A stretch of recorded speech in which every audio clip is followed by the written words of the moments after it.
Qué gusto saludarte una vez más. Bienvenidos a este programa Identidad. Estamos contentos de recibirte y ha llegado el momento de tomar una pausa de nuestra vida cotidiana, y esta pausa la dedicamos también a que crezcamos en conocimiento. Esperamos que estés preparado para recibir todo lo que tenemos preparado para ti el día de hoy.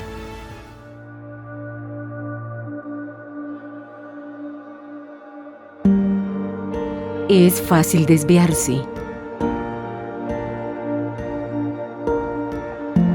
perderse en los laberintos de pertenencias, perder la perspectiva de quién eres.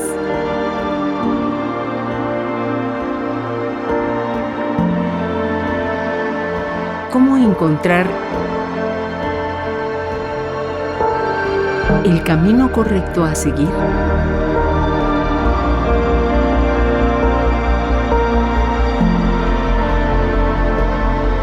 Para descubrir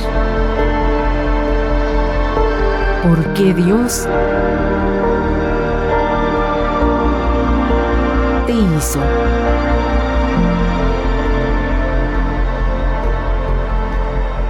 Identidad, descubriendo quién y por qué eres.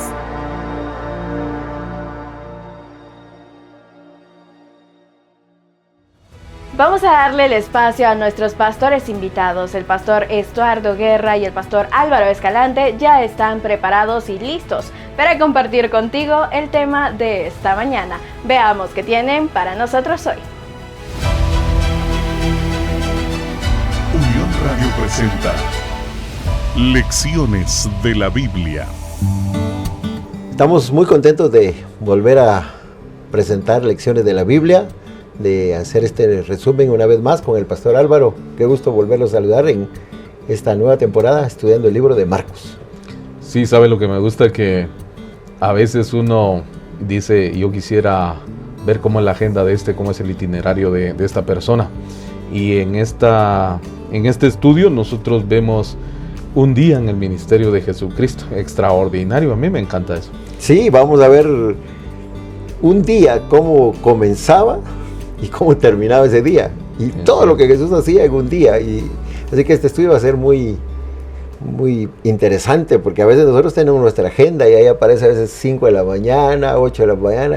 Jesús no tenía una agenda así escrita, pero a veces también hay imprevistos en la agenda, porque usted tal vez pastor, le ha sucedido, cuando de repente ya le aparece un mensaje, cuando le avisan algo, cuando le piden que vaya a atender a alguien, y entonces el día se vuelve más activo de lo que estaba planificado, y a veces no termina cuando el sábado termina, porque prácticamente es un día sábado. Es un día sábado. Y no termina cuando ya muchos despiden el sábado y tal vez se van allí a distraerse un poco, a comer, ¿no? Muchas veces el sábado largo. Termina bastante tarde en repetidas ocasiones. Así que vamos a ver un día en el ministerio de Jesús. Comencemos hablando de los primeros discípulos que Jesús llamó. Eran 2 pescadores. 2 pescadores, 2 personas sencillas. Estaban ahí pescando y entonces Jesús les dice una palabra. Les dice, sígueme. Era Simón y su hermano Andrés. Caminan un poco más y entonces encuentran a otros 2 pescadores. ¿Quiénes eran estos otros 2 pescadores? Uno de ellos era Jacobo. Y su hermano Juan. Pero el estudio nos dice que hay que notar que no eran pescadores, pero no estaban en la misma condición. Eso es importante verlo, pastor, porque los primeros dicen que solo tenían una red, ¿verdad? Y cuando la gente solamente tenía una red, era una característica de los pescadores, o tenían una crisis, o simplemente estaban comenzando todavía con su empresa, con su trabajo, con su negocio. Era un emprendimiento todavía. Era como muchos de nosotros a veces decimos, que vive del día a día, de lo que gana en el día y lo vende, como los comerciantes que muchas veces conocemos nosotros en nuestras iglesias. Yo he conocido gente, pastor, que hace un tiempo, yo me pongo a platicar con la gente, lo aprendí de alguien que decía que hay que hablar con la gente. Y un día me pongo ahí y alguien me está lustrando los zapatos, me pongo a platicar con él, ¿no? Y entonces él me dice que primero tiene que lustrar unos 2 pares para desayunar. Si no vienen los 2 pares antes del desayuno, no desayuna. No tiene para el desayuno. Y me imagino que estos hombres que están pescando, pues algo así les pasaba, ¿no? Pero los otros ya era un poquito diferente. Ya eran una pequeña empresa, porque trabajaban con su papá, eran los hijos de Zebedeo, y además habían jornaleros. O sea, el papá contrataba personas para que trabajaran con él. Entonces quiere decir que había un poco más de recursos. Era otro nivel en el que estaba Juan y su hermano Jacob. Pero les hizo la misma invitación. Síganme. Yo los voy a hacer pescadores de hombres. Ahora, si aplicamos ahí, pastor, Dios llama a la gente pobre, a la gente de clase media, como llamamos, ¿no? Y a la clase alta. Jesucristo está invitando a toda nación, tribu, lengua y pueblo. Y me llama la atención también que les dice la misma palabra, ¿no? Sígueme. Y se levantan y dejan las cosas y comienzan a seguir a Cristo. Sí, aquí es importante notar, y lo tenemos que apuntar, que Jesús no era un desconocido, porque si alguien le dice síganme y yo no sé ni quién me está hablando y quién es este, no, ellos ya sabían quién era Jesús, porque en los otros evangelios se dice que ellos estaban con Juan, porque Juan también tenía discípulos y Juan tenía seguidores, Juan el Bautista, y entonces ellos estaban con Juan cuando oyeron a Juan decir que este era el Cordero de Dios que quita el pecado del mundo. O sea que también estuvieron presentes cuando fue el bautismo de Jesús. Y quedó en sus mentes ese momento. Y seguramente estuvieron pendientes de qué iba a suceder con Jesús. Tal vez no lo volvieron a ver, pero ahora lo vuelven a encontrar y dicen, es un llamado de Él para nosotros. Vamos. Ya conocían, oyeron cuando el primer maestro de ellos, el primer rabí de ellos, mencionó las palabras acerca de Cristo. Ahora, qué bonito es tener uno un conocimiento y que después el conocimiento se vaya ampliando, porque la Biblia dice que la senda de los justos es como la luz de la aurora que va en aumento. Ellos se movieron de un conocimiento que habían adquirido con Juan el Bautista, ahora vienen para ser discípulos del Mesías, vienen para ser discípulos de Cristo. Y es bueno eso. Alguno creyó, me tengo que quedar con esta verdad, pero hay veces que la verdad va avanzando. La verdad es absoluta, pero a veces la desconocemos. Y a medida que la vamos conociendo, es importante aceptar el llamado del Señor. Así es, no nos vamos a quedar en un solo conocimiento, sino que tenemos que seguir leyendo, escudriñando y adquiriendo más conocimiento acerca de la verdad para también poderla presentar. Y estos 4 discípulos están acompañando a Jesús. Son ahora ellos quienes van con Jesús al templo, a la sinagoga, y van en Capernaum.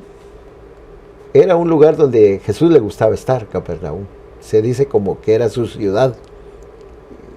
Se sentía muy bien en Capernaum, así que asiste un sábado a la sinagoga. No solo allí, sino que en muchos lugares donde Jesús estaba, siempre los sábados era su costumbre estar en la sinagoga. Y algo sucede en ese día en la sinagoga de Capernaum. Jesús comienza a predicar, comienza a enseñar y las personas están admirando su doctrina. Estaban maravillados. Este no habla como los escribas, dice. Este habla con autoridad. Porque Jesús creía en lo que predicaba, porque Jesús vivía lo que predicaba, porque Jesús estaba seguro de que lo estaba enseñando, a diferencia de los escribas, los líderes religiosos de aquel tiempo que habían perdido una relación con Dios. Y es interesante, ¿verdad?, que ellos dijeron, ningún hombre nos ha hablado de esa manera. Qué bonito será algún día, ¿verdad?, escuchar las enseñanzas de Cristo, de sus labios, de su boca. Y qué privilegio, algunos no entendían ese privilegio. Tal vez nosotros, ahora que lo entendemos, hubiésemos querido estar ahí escuchando lo que estaba diciendo ese día. Pero a veces no lo entendemos. El que sí entendía ese asunto era el diablo. Así es, y lo vamos a destacar en este momento. Yo quería decirlo porque a veces nosotros estamos pendientes de quién va a predicar en la iglesia porque nos gusta cómo predica. Pero no es tanto que lo que nos debe gustar como predica, sino que lo que nosotros tenemos que aprender y quien está siendo utilizado por el Espíritu de Dios nos va a dar un mensaje. tristemente algunos están más pendientes del predicador que de la enseñanza. Aquí las personas están oyendo al predicador, pero al mismo tiempo están dándose cuenta qué está enseñando, y por eso destacan el contraste entre él y los escribas. Pero como en todo templo, también asiste Satanás. Porque yo también se lo digo a los hermanos: bienvenidos hermanos, qué gusto tenerlos aquí en la iglesia, qué bueno que vinieron a adorar, pero deben saber que hay alguien más aquí. Llega con sus demonios porque llega a interrumpir, llega a molestar, llega a tratar de distraer, y eso fue lo que hizo ese día. Quiso distraer la atención que Jesús tenía, porque las personas estaban escuchando la predicación de Jesús, estaban oyendo la enseñanza y estaban admirados de cómo Jesús estaba enseñando, y entonces aparece un endemoniado que pega un grito, que comienza a hacer algo allí en medio de la reunión, de ese culto, y la atención entonces ahora se va a ir tras ese hombre. ¿Quién provocó todo eso? Satanás. Ahora, en los cultos, el diablo siempre trata de interrumpir. Así es. Yo he visto varias veces cuando uno está a punto de hacer un llamado, puede suceder cualquier cosa. Cuando el Espíritu Santo se está moviendo con poder en algún lugar, de repente hay alguien que corta la atención de la gente, sucede algo. Una vez estoy predicando y estoy a la orilla de la calle, ¿no? Donde estoy predicando está la calle, están pasando los vehículos, y de repente, terminando estábamos ya para hacer un llamado y hay un accidente en la calle, ¿verdad? Un día estaba predicando en un salón, jovencito yo, estaba predicando en un salón, una campaña, estaba lleno el salón, y entra un hombre en un machete a mitad del salón. Yo no sé ni cómo se paró frente al escenario, porque quería subir y gracias a Dios se detuvo ahí. Pero a Jesucristo le pasa lo mismo. Sí. Ahora, a veces pienso que cuando pasa eso, hay que mantenerse calmado, tranquilo, porque eso es señal de que lo que se está haciendo ahí es de Dios, y que el diablo no tiene otra manera, no está contento, quiere interrumpir, y ese endemoniado llega gritando cosas ahí. Sí, y comienza a decir cosas, pero está reconociendo quién es el que está allí. Y eso era algo que usted quería destacar, que las personas están oyendo a Jesús, pero todavía no entienden quién es Jesús. Pero el endemoniado sí. Y dice: ¿qué vas a hacer con nosotros? ¿Vienes acaso para destruirnos? Yo sé que eres el Santo de Israel. Y Jesús lo calla. Lo calla porque sabe que no debe permitir que él siga interrumpiendo. No deja que él siga llamando la atención. Entonces lo calla y le da la orden: sal de ese hombre. Y pegando un grito y un acto de violencia, salió de aquel hombre. Pero Jesús lo hizo en el momento, no solo con el poder de Dios que tenía, sino también para mantener la atención en la enseñanza que se estaba dando en ese momento. Ahora, parece increíble, pastor, pero él reconoce que Jesús es el Hijo de Dios, que viene para salvar. Lo conocieron en el cielo. Lo conocieron en el cielo. Y a nosotros nos pasó algo parecido, y también una experiencia de un demonio. De repente el demonio comienza a hablar a través de la persona que está ahí, y comienza a decir: la iglesia adventista es la iglesia verdadera. Y comienza a hablar de esa manera. Ahora, aquí hay que tener cuidado, ¿verdad? Jesucristo lo calla porque si comienza él a hacer todo ese escándalo, a Jesucristo tenía una misión que cumplir. Claro. Y el diablo sabía bien que si la gente se enteraba de todas esas cosas, que él era el Hijo de Dios o que él venía para ser el Mesías, era peligroso en ese tiempo, y quería interrumpir de alguna manera, lo que Jesús iba a hacer, y con esa frase podía interrumpir. Hay que tener cuidado, decía, porque como dicen algunos, esa vez que oyen, la iglesia adventista es el pueblo de Dios, está diciendo el demonio, grabemos eso. ¿Para qué lo vas a grabar? Está hablando el diablo. Sí, y Jesús sabía el futuro, porque más adelante algunos de ellos, cuando los alimentan, dice: coronémoslo rey. Y eso no era la misión de Jesús. Esa no es la misión. Y también, si el enemigo se encargaba de divulgar que era el Mesías, pues ante el gobierno romano no era agradable que apareciera un libertador, porque las autoridades sabían y habían escuchado que los israelitas, los judíos, esperaban un libertador, un Mesías, y ya habían algunos que se habían intentado proclamar como el Mesías, haciendo algunas insurrecciones. Entonces, y terminaban crucificados. Y terminaban muertos, encarcelados, crucificados. Entonces Jesús dijo: no puede hay que esperar los momentos adecuados. Por eso Jesús lo manda a callar, porque no es el momento todavía, como lo vamos a ver en esta misma lección, de que Jesús sea ya conocido. Así es el culto de adoración. Jesús va a casa de Simón, después del culto seguramente a degustar los alimentos del almuerzo, a compartir con la familia de Simón, lo invita, pero cuando llega a la casa de Simón, ¿qué es lo que encuentra? La suegra enferma. Ahora la fiebre como que es una enfermedad vieja, ¿no? Siempre ha estado. Lo único que ahí era más peligroso. Sí, era más fuerte. Ahí sí. era o sanás o te morís. Sí. Porque ahora estamos avanzados, ¿verdad? Sabemos que si es una infección, atacan la infección. Sí, o se pone una inyección rápido. Se pone una inyección rápido, pero en ese tiempo no existía esa facilidad. Entonces, que Jesucristo llegara y sanara una fiebre porque sanó a la suegra de Pedro, uno puede decir, ese es un milagro simple. Que ahora digan, te vamos a quitar esa gripe, pero ya en tiempos pasados la gripe mataba a la gente. En un futuro, cuando digan, sané del COVID, eso es pasajero, y en este tiempo ya casi se considera así, ¿no? Y más adelante va a ser una enfermedad sencilla, pero en ese tiempo la fiebre era de muerte, ¿no? Así es. Y ahora dice que Jesucristo llega, sana a la suegra de Pedro, y la suegra de Pedro, una vez que está sana, dice que comienza a servir a Jesús. Sí, ese es un punto importante tocarlo, porque toda la persona que ha recibido algo de Jesús, nosotros hemos recibido muchas bendiciones de Dios, sanidad física, provisiones materiales. ¿Cuál es nuestra respuesta? ¿Cuál es nuestra reacción? ¿Cuántas personas de las que nos están oyendo o viendo han recibido algo de Dios? ¿Y qué hacen? Muchos se olvidan. En la misma Biblia hay relatos de aquellas personas que se olvidaron de que Jesús los sanó, hizo algo por ellos. Pero esta mujer comienza a servirles, comienza a atenderlos, está agradecida, está contenta, y entonces cumple una función importante en ese momento para una necesidad física que tenían Jesús y sus discípulos. Hay sanidad en Cristo. El Señor hace milagros. La sanidad espiritual y la sanidad física. Ahora vuelvo al tema que usted mencionó, ¿no?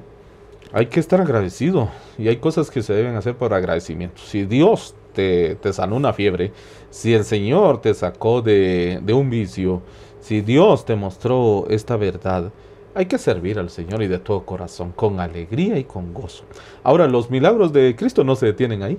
No, ese mismo momento, pues la gente se va enterando. ¿Dónde está Jesús? Lo escucharon en la sinagoga, se dieron cuenta del milagro con el endemoniado, las noticias empiezan a correr, y como Jesús le gustaba estar en Capernaum, conocían dónde se estaba hospedando Jesús. ¿Y qué hace? La multitud termina el sábado y se dirige a la casa de Simón. Ahí está Jesús. Es importante destacar, pastor, vuelvo a decirlo, que esperan que termine el sábado. Yo pienso, para evitar todas aquellas cosas que pues ellos conocían como leyes establecidas ahí mismo por los dirigentes religiosos, y porque así podían caminar más de lo que tenían que caminar, o llevar a otras personas que estaban enfermos, porque dice que se agolparon a la casa de Pedro y llevaron a todos los enfermos, endemoniados, para que Jesús hiciera milagros en ellos. Sí, respetar el sábado para los judíos era muy importante, y tal vez si llegaban con todos los enfermos antes de la puesta del sol, se podía considerar una falta el sábado. Pero la otra parte que me gusta es que Jesucristo respeta eso, porque más adelante vamos a entender que Jesucristo es Señor del sábado en el mismo libro de Marcos. Ahora Él respeta, Él sabe de la santidad del sábado, así que no se extraña de que la gente llegue después de la puesta del sábado. Hubo muchos milagros, ya tarde termina. Ese sábado terminó con la puesta del sol, pero para Jesús seguía la agenda. Sí. Cosa que algunas veces nos ha pasado a nosotros, ¿no? Era ya las primeras horas del primer día de la semana. Era el primer día de la semana. Ya seguramente oscureció, pero Jesús seguía haciendo milagros. Después de que termina de hacer los milagros, ya, pues las personas se retiran, y cualquiera diría, bueno, ahora sí a descansar. Se acabó la función. Se acabó el trabajo, se activaron las actividades. Pero no terminó allí. Eso es importante que Marcos nos lo va a decir porque mucha gente se fue al descanso y mucha gente durmió. Bueno, fue un día agotador, ahora sí, necesito por lo menos dormir 8 horas. Si no duermo, aunque sea 6, me voy a sentir mal. No sabemos a qué hora se acostó Jesús a descansar, pero seguramente fue poco tiempo porque dice, estando aún oscuro, muy de mañana, mientras los demás dormían, ¿qué estaba haciendo Jesús? Buscó un lugar solitario y se fue a orar. Eso es lo que dice San Marcos 1:35. Hemos leído varias veces ese pasaje. Pero es fácil levantarse temprano cuando ha tenido un día tranquilo, ¿verdad? El día anterior. Sí. Ahora Jesucristo tuvo un día bastante largo de trabajo, ministerio, que de verdad lo comenzó con esas sanidades, con mucha gente en derredor de él. Pero tempranito se levanta y se pone a orar. Ahora, los que saben un poquito del lenguaje en griego, ¿no? Hablan del aoristo. Sí. Y el aoristo es aquel tiempo donde uno está activo siempre. Está activo siempre. Sí. No es como dice Jesús oró temprano, ¿verdad? Sí. Eso se entendería como que lo hizo se puso a orar un ratito y terminó, sino que Jesús se levantó a orar. Es una situación continua. No sabemos cuánto tiempo, no sabemos exactamente a qué hora se levantó. Lo que sabemos es que estaba orando. Así es, y que Jesús tenía ese secreto, la oración, porque la lección dice cuál era el secreto del ministerio de Jesús.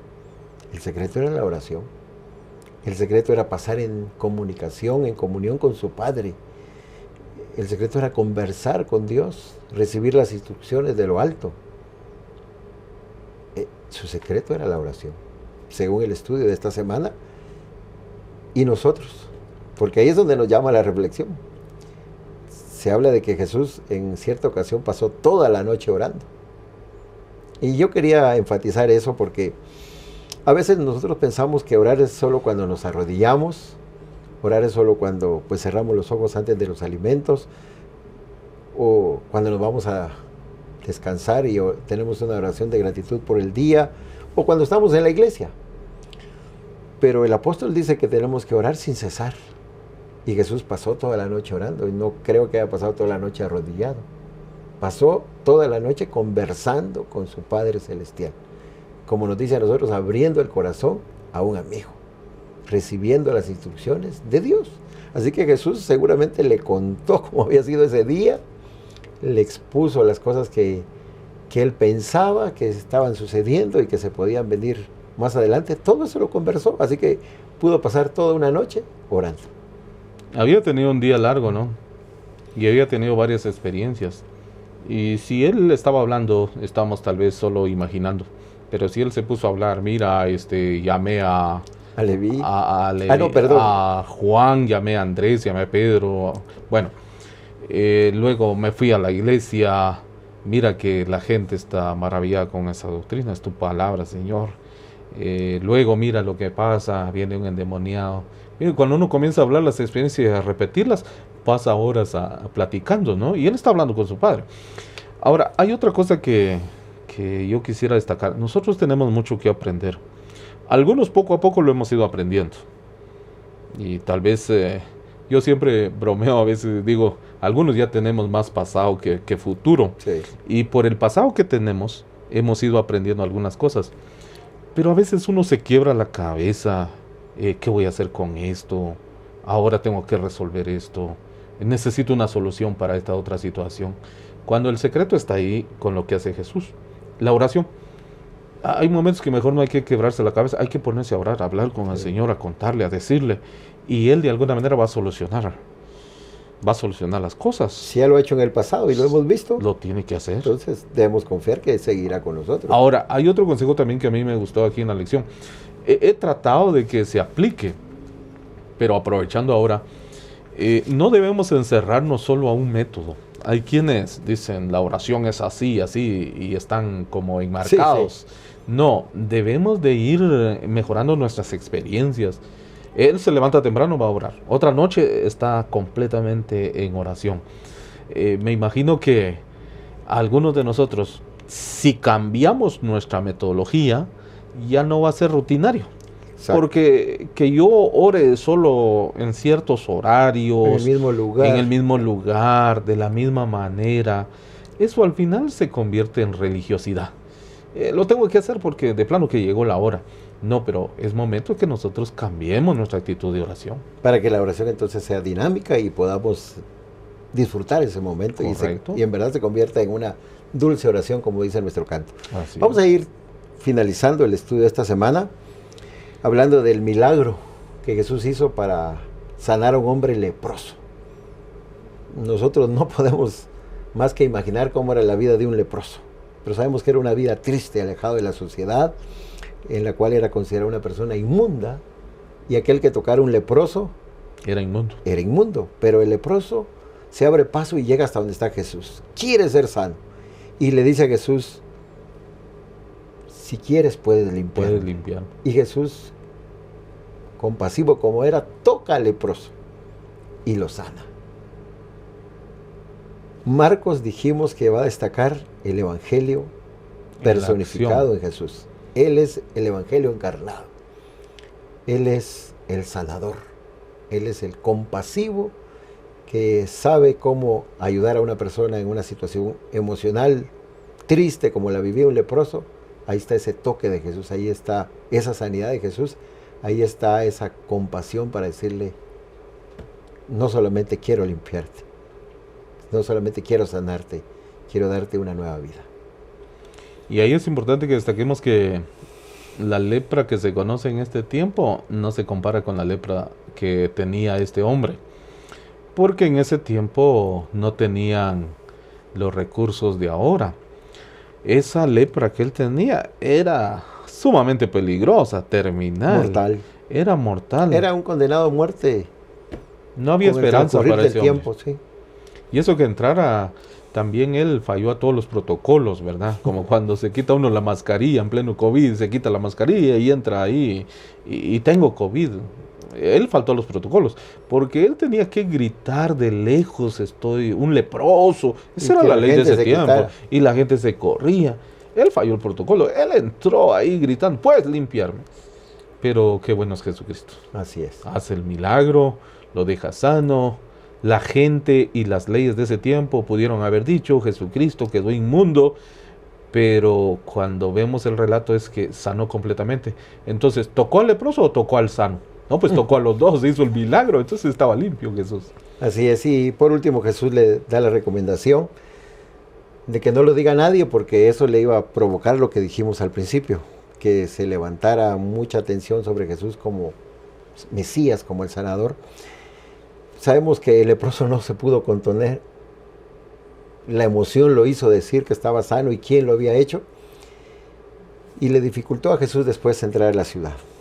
Por algo Dios a veces dice, no tienes que hacer esto, porque conoce el futuro y las cosas que pueden suceder, pero el leproso sin ninguna mala intención. Yo creo que terminar con esta parte del estudio esta semana es importante.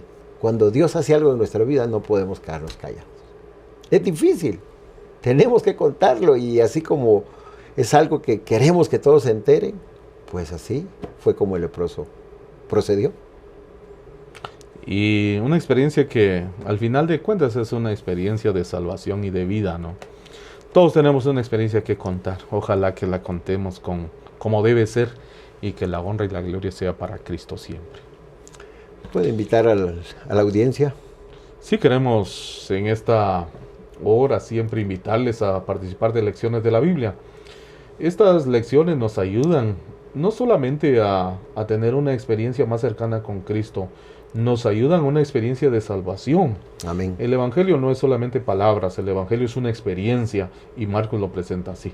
Así que te invitamos siempre a sintonizar la radio, a ver las redes sociales que se manejan a través de la emisora, y si el Espíritu Santo impresiona tu corazón para buscar un lugar donde reunirte, tenemos varias iglesias aquí en la ciudad y a lo largo y ancho del país y en todas partes del mundo hay iglesias adventistas del séptimo día. Deseamos que el Señor te bendiga, te invitamos a unirte con nosotros y que el Señor añada bendición a tu vida. Vamos a orar entonces. Gracias nuestro Padre Celestial por darnos tu palabra, en ella encontramos mensajes de esperanza, mensajes de salvación, mensajes oportunos para nuestra vida. Y conocemos a Jesús, y al conocer a Jesús nos damos cuenta cuánto nos amas. Al conocer a Jesús nos damos cuenta cuánto ha hecho el cielo, cuánto ha hecho Jesús para que nosotros podamos ser salvos y para que un día tengamos la vida eterna. Amén. Gracias por el mensaje del Evangelio de Marcos que estamos conociendo. Queremos seguir aprendiendo de estos capítulos, de estas enseñanzas, de esas historias de Jesús, el Evangelio encarnado. Bendice a cada uno de los que está conectado, que se unió a esta presentación, que lo escuchó o que lo vio. Que el Espíritu Santo siempre lleve mensaje, el Espíritu Santo haga obra en su corazón, porque sabemos que tu palabra nunca regresa vacía. Ayúdalos si tienen alguna necesidad en especial, que puedan confiar en Jesús, quien es compasivo, es misericordioso y quien está deseoso de extender la mano y tocar a aquellos que tenemos necesidad de Él. Oramos y lo pedimos en el nombre de Jesús. Amén. Amén.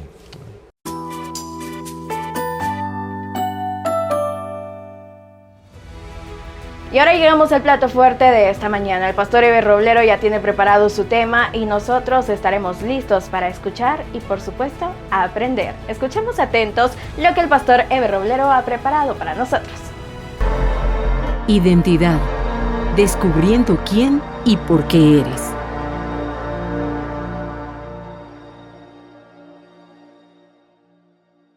¿Qué tal, amigos y hermanos? ¿Cómo están? Es un privilegio saludarles en esta ocasión y, por supuesto, agradecer a cada uno de ustedes porque nos hacen llegar sus comentarios, nos hacen retroalimentar el estudio que tenemos de la palabra del Señor y porque también recomiendan las páginas electrónicas para poder compartir con alguien más un mensaje de esperanza, un mensaje de amor y un mensaje de salvación basado en la palabra del Señor. Muchas gracias por eso y, por supuesto, nosotros continuamos con el estudio de la palabra del Señor. Esta vez tenemos un tema muy importante que personalmente lo disfruto porque tiene que ver con el diario vivir de alguien que ha nacido en Cristo Jesús. El tema de hoy se llama ¿cuáles son las señales del crecimiento en Cristo Jesús? Todo nacimiento, no cabe duda, es una alegría, es una bendición y, por supuesto, nos hace ver la vida como algo milagroso, algo extraordinario. El nacimiento de un bebé, el nacimiento de una planta, de algún ser, es algo extraordinario. Sin embargo, una vez ocurrida la celebración del nacimiento, lo que esperamos de ahí en adelante es que inicie el proceso de crecimiento, de tal manera que se pueda ir viendo, a lo mejor lenta, pero de manera progresiva. Lo normal es, por ejemplo, que una madre diga, bueno, hace 8 años que mi hijo nació y ahora ya está corriendo, ya va a su educación, ya colabora aquí en la casa, ya está desarrollándose. Lo anormal sería que de pronto una madre lleve en sus hombros o en sus brazos a alguien y de pronto le pregunta a una vecina, tan linda que está su criatura. ¡Ay, qué lindo! Ya tiene bigote, sí, ya tiene 21 años, pero todavía no camina, no hace esto, no hace lo otro. Puede haber un caso extraño, pero lo normal no es eso. Lo normal es que exista un crecimiento. Ahora, en la vida cristiana Celebramos, por supuesto, el nacimiento de alguien en el pueblo del Señor. ¿Cuándo es que una persona nace espiritualmente hablando? Bueno, Jesús lo dijo allá en San Juan, ¿verdad? Le dijo allí a la persona: si no nacieres del agua y del Espíritu, no puedes entrar en el reino de los cielos. Se refería al bautismo, porque Romanos así lo confirma, Romanos capítulo 6, versículos 4 en adelante. Entonces dice que nacemos a una vida nueva en Cristo Jesús. Se nace del agua a través del bautismo y se nace también del Espíritu, porque ahora en ocasión del bautismo se reciben bendiciones, el perdón de los pecados y el don del Espíritu Santo. Pero bueno, como iglesia celebramos el nacimiento de una persona. Y la palabra, Señor, es bien clara cuando dice que hay gozo en el cielo cuando un pecador se arrepiente. Si en el cielo hay celebración, hay gozo, hay fiesta, claro, en la iglesia también lo hay, en la familia también lo hay, y nace un cristiano. Ahora, ¿cuáles son esas señales de crecimiento del cristiano? La palabra del Señor nos va a decir. Así que contestemos algunas preguntas con relación a este tema. La primera pregunta: ¿cómo crecemos y maduramos en Jesús? ¿Cómo crecemos y maduramos en Jesús? Vamos al Nuevo Testamento. San Juan capítulo 15, los versículos 1 al 7. San Juan 15, 1 al 7. Dice así: yo soy la vid verdadera y mi Padre es el labrador. Todo pámpano que en mí no lleva fruto, lo quitará, y todo aquel que lleva fruto, lo limpiará, para que lleve más fruto. Ya vosotros estáis limpios por la palabra que os he hablado. Permaneced en mí, y yo en vosotros. Como el pámpano no puede llevar fruto por sí mismo si no permanece en la vid, así tampoco vosotros si no permanecéis en mí. Yo soy la vid, vosotros los pámpanos. El que permanece en mí y yo en él, éste lleva mucho fruto, porque separados de mí, nada podéis hacer. El que en mí no permanece será echado fuera como pámpano y se secará. Y los recogen y los echan en el fuego y arden. Si permanecéis en mí y mis palabras permanecen en vosotros, pedid todo lo que queréis y os será hecho. ¿Cómo ocurre ese crecimiento espiritual del cristiano en el pueblo de Dios? Según lo que hemos leído, permaneciendo en Cristo Jesús.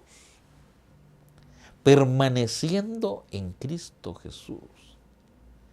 Si se permanece en Cristo Jesús, si estamos unidos a Cristo Jesús, si estamos conectados a Cristo Jesús, si caminamos junto con Jesús, experimentaremos crecimiento.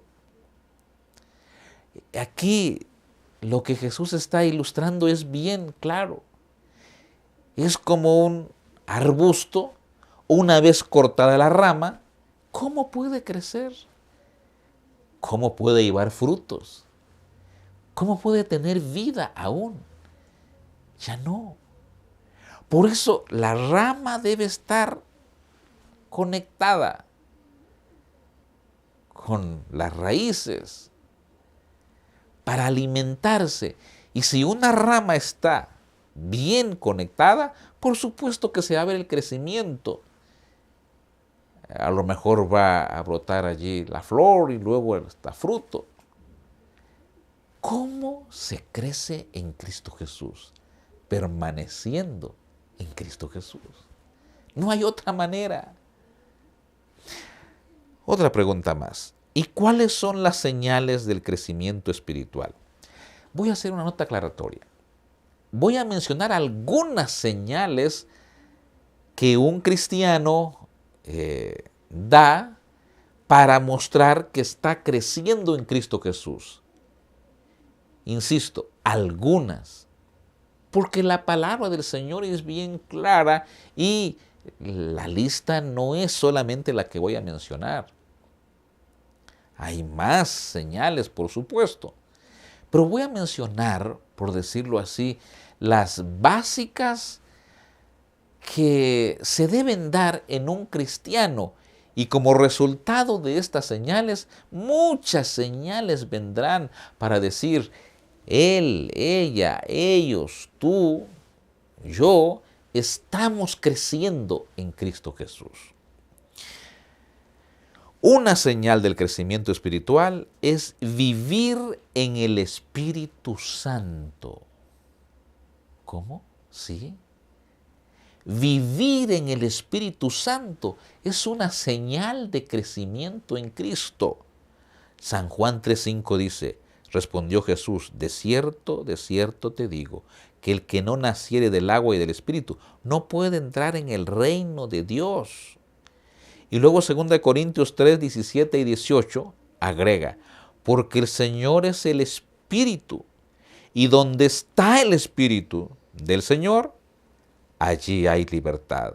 Por tanto, nosotros todos mirando a cara descubierta como un espejo, la gloria del Señor, somos transformados de gloria en la misma imagen como por el Espíritu del Señor. Esta señal es fundamental. Tu vida cristiana y mi vida cristiana, para que experimente más crecimiento, debe estar bien definida, que vivimos ahora en el Espíritu. En el Espíritu. Porque el Espíritu Santo empieza a hacer esas transformaciones en nuestra vida. Hay un párrafo bien claro en un libro que es el deseado de todas las gentes. En el libro que yo consulté es la página 244. Y ahí hay un párrafo que vale la pena leerlo. Dice así. Cuando el Espíritu de Dios se posesiona del corazón, transforma la vida. Los pensamientos pecaminosos son puestos a un lado. Las malas acciones son abandonadas. El amor, la humildad y la paz reemplazan a la ira, la envidia y las contenciones. La alegría reemplaza la tristeza. El rostro refleja la luz del cielo. Extraordinaria descripción del trabajo transformador que hace el Espíritu Santo en la vida del creyente. Así que una señal es vivir en el Espíritu. Otra señal del crecimiento espiritual es vivir en amor y unidad. Recordemos que la vida cristiana es una relación. Y aquí dice que hay que vivir en unidad. ¿En unidad con quién o con quiénes? Bueno, voy a explicar. En unidad con el Padre, con el Hijo y con el Espíritu Santo. En unidad con la divinidad. Pero esa unidad con el Padre, con el Hijo y con el Espíritu Santo no se queda a escondidas. No es que yo digo, sí, yo me relaciono con el Padre, con el Hijo, con el Espíritu Santo, entablamos hasta conversaciones, yo sé que estoy muy entregado en comunión y en estrecha unidad con la divinidad. Sí, pero esa unidad con Dios debe reflejarse también en unidad con mi familia, en unidad con mis hermanos del grupo pequeño, en unidad con mis hermanos de la iglesia, en unidad con el prójimo, en unidad con otras personas. La palabra del Señor es bien clara cuando dice en San Juan 17:21, para que todos sean uno, como tú, oh Padre, en mí y yo en ti, que también ellos sean uno en nosotros, para que el mundo crea que tú me enviaste. El testimonio de unidad de los cristianos es tan poderoso, pero tan poderoso, que son sermones predicados continuamente para que otros vengan a los pies de Cristo Jesús. Eres un agente de unidad a donde quiera que vayas o estés. En realidad, tu presencia une al grupo, a la familia. O de pronto huyen de ti, huyen de mí. O somos los que causamos divisiones. Ten mucho cuidado. Una de las señales del crecimiento que se experimenta en Cristo Jesús es estar en unidad con Dios y en unidad con el prójimo. Romanos 12:10 dice: amados los unos a los otros con amor fraternal, en cuanto a honra, refiriéndonos o prefiriéndonos los unos a los otros. Si somos hijos de un solo Padre, somos hermanos entonces. Y si somos hermanos espiritualmente hablando, entonces debemos ser unidos. Y la unidad en un grupo pequeño, en una clase de escuela sabática, en un programa de sociedad de jóvenes, en un ministerio de la iglesia, ya sea infantil, de la mujer, en fin. Cuando hay unidad, se siente, se ve, se experimenta. La tristeza de uno es la de todos, la alegría de alguien es la de todos. Se mantienen unidos. Esa es una señal de crecimiento en Cristo Jesús. Otra señal de crecimiento espiritual es el estudio de la palabra de Dios. El estudio de la palabra de Dios. Recientemente en uno de nuestros cultos me sorprendió el predicador, porque el predicador dijo: el tema de hoy se va a desarrollar con base a preguntas. Pero yo dije, bueno, va a plantear su tema haciendo una pregunta y luego dando la respuesta, como muchas veces hacemos acá. Pero él dijo, no, las preguntas se las voy a hacer a ustedes y ustedes van a contestar. Y entre otras preguntas que hizo, una me dejó pues frío prácticamente, porque él dice: ¿cuántos estudiaron hoy la Santa Biblia? Con toda libertad levante su mano. El Señor conoce si usted estudió o no estudió. Y como ese es un asunto, ustedes saben, ¿no?, espiritual, que yo puedo delante de los hombres levantar mi mano y de pronto no haberla estudiado. Pero ¿ante quién estoy allí quedando, por decirlo así, mentiroso? Nada más y nada menos que ante Dios. Entonces, como tenemos ya conciencia de eso y el Espíritu Santo trabaja con nosotros, entonces, pues, me imagino yo que la mayoría fuimos sinceros. Y digo la mayoría porque los resultados pues, no son satisfactorios, pero si hubo sinceridad, el predicador nos invitó a cambiar. ¿Por qué? Porque fue una minoría la que levantó su mano diciendo: hoy hemos estudiado la Biblia. Pero ¿qué con el 80-85% de los presentes que no levantaron su mano?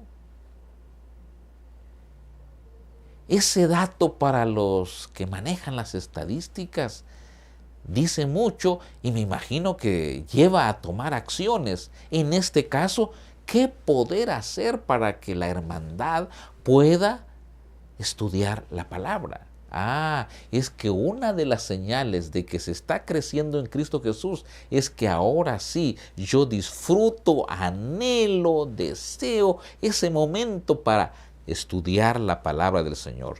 Dice la Biblia en San Mateo 4:4, Él respondió y dijo, escrito está, no solo de pan vivirá el hombre, sino de toda palabra que sale de la boca de Dios.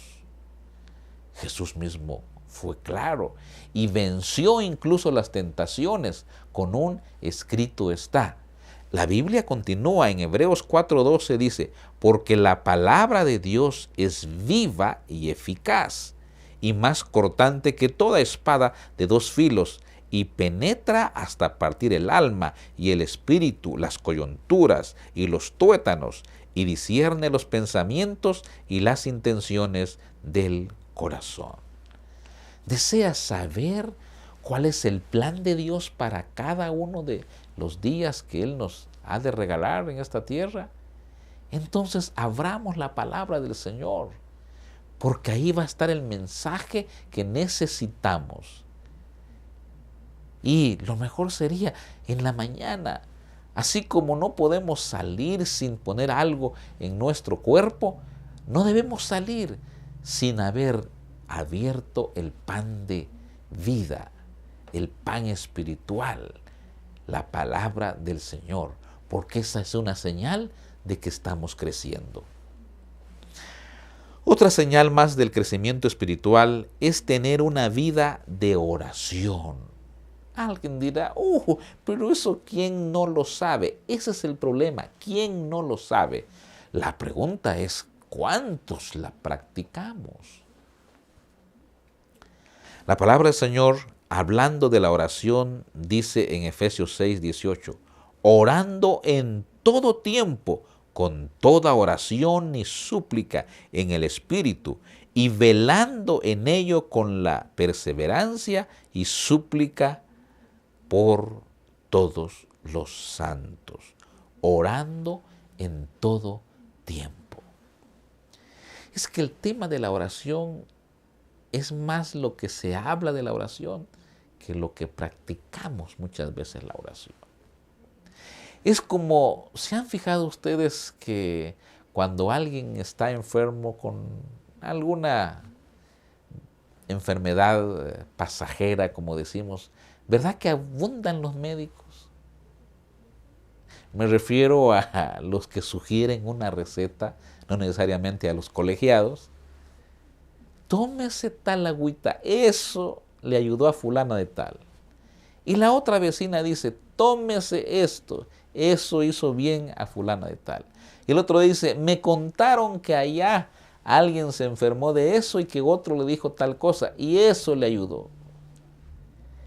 Todo mundo da recetas, pero muchos de ellos ni las han probado ni les ha hecho un efecto en su vida. El tema de la oración a veces es que todo mundo recomienda y dice, ora, ora. Y hasta decimos a veces, voy a estar orando por tu persona, tu familia, tu caso, tu necesidad, tu enfermedad. Eso es correcto, eso entra en la oración intercesora. El punto es, hagámoslo,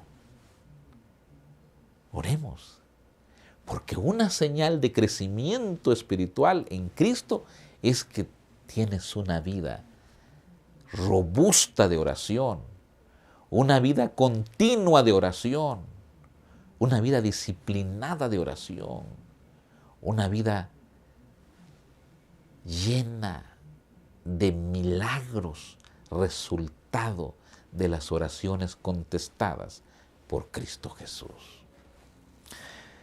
Para ir cerrando, una señal de crecimiento espiritual es producir buenos frutos.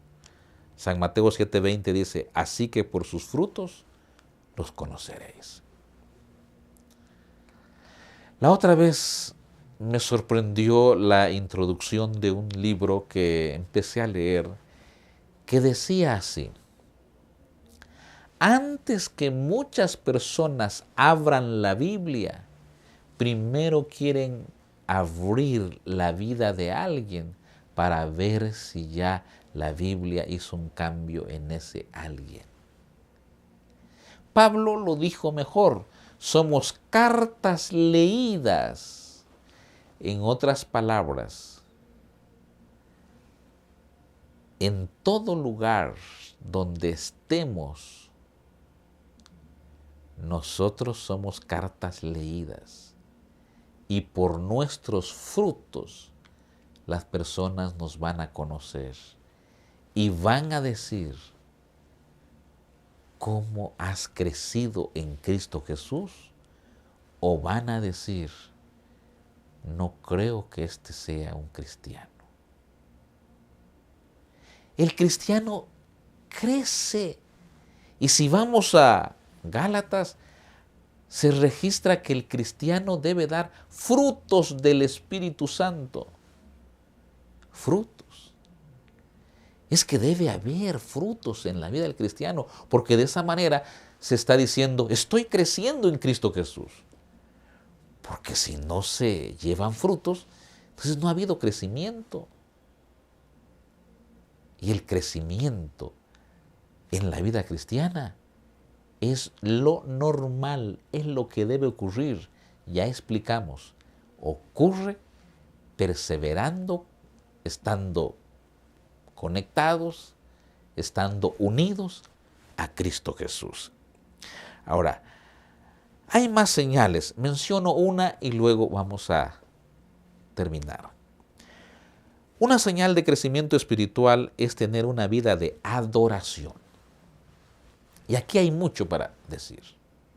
Pero en Apocalipsis, cuando uno lee el Apocalipsis, adoran los ángeles, adoran los ancianos, adora toda la hueste angelical y se postran continuamente ante el trono de Dios. Y su adoración es: santo, santo, santo, Dios Todopoderoso. Santo, santo, santo, Dios. Continuamente la adoración. ¿Dónde adoramos nosotros? Bueno, cuando hacemos nuestro culto personal, familiar, en la empresa, en el trabajo, en el grupo pequeño, en el estudio bíblico, en el templo. Pero si hay una vida espiritual que va creciendo robustamente, se va a ver en la manera que adora, en la manera que canta, en la manera que disfruta la lectura de la palabra del Señor, en la manera que habla, en la manera que se humilla ante el Señor, en la reverencia que hace ante Dios. Adoración, adoración. Entonces, ¿quién da el crecimiento? Y esto es muy importante. Hasta aquí hemos hablado de las señales del crecimiento y hemos dicho que se logra en perseverancia con Cristo Jesús. Pero ¿quién da el crecimiento? ¿Lo da una iglesia? ¿Lo da una enciclopedia? ¿Lo da un conjunto de doctrinas? ¿Lo da un manual de crecimiento? ¿Lo da una guía estratégica para crecer? Veamos la Biblia. Dice 1 Corintios 3, 6, 9.